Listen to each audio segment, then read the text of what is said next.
हनुमान जी का अवतार हजारों वर्ष पहले कंचनगिरी सुमेरु पर्वत पर वनराज केसरी निवास करते थे। उनकी पत्नी का नाम अंजना था, जो वानर राज कंजर की पुत्री थी। पति पत्नी दोनों बहुत सुखी थे, लेकिन एक ही चिंता उन्हें परेशान किया रहती थी कि उनके यहाँ कोई संतान नहीं थी। विवाह हुए कई वर्ष बीत चुके थे, लेकिन अभी तक अंजना माँ नहीं बन पाई थी, इसलिए वह उदास रहती थी।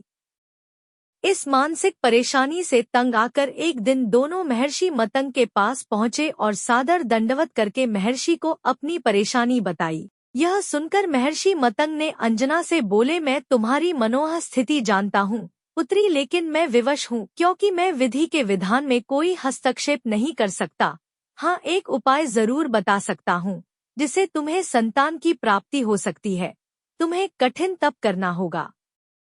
अंजना बोली, बताइए ऋषिवर, पुत्र प्राप्ति के लिए मैं कोई भी कठिन तप करने के लिए तैयार हूँ। महर्षि बोले, तुम वेंकटचला पर्वत पहुंचकर भगवान वेंकटेश्वर की आराधना करो, तत्पश्चात आकाशगंगा नामक तीर्थ में पहुंचकर न करो। भगवान वेंकटेश्वर प्रसन्न हुए तो अवश्य ही तुम्हें संतान प्राप्ति होगी।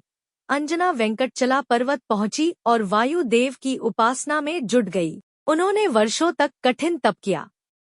उनके तप से प्रसन्न होकर एक दिन वायुदेव प्रकट हुए और बोले, मैं तुम्हारी तपस्या से प्रसन्न हूँ देवी, जो इच्छा हो बताओ। अंजना बोली, भगवान मुझे पुत्र प्राप्ति का वर दीजिए। मैं एक पुत्र चाहती हूँ जो बिल्कुल आपकी ही तरह हो।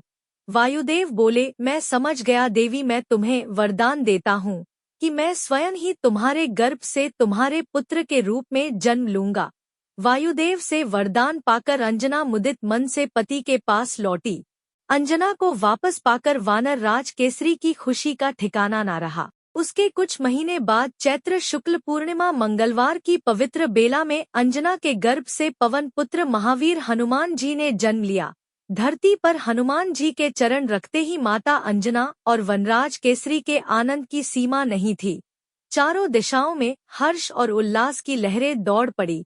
देवगण, ऋषिगण, कपितगण, पर्वतसर, सरिता, समुद्र, पशु पक्षी और जड़ चेतन ही नहीं, स्वयं माता वसुंधरा भी पुलकित हो रही थी।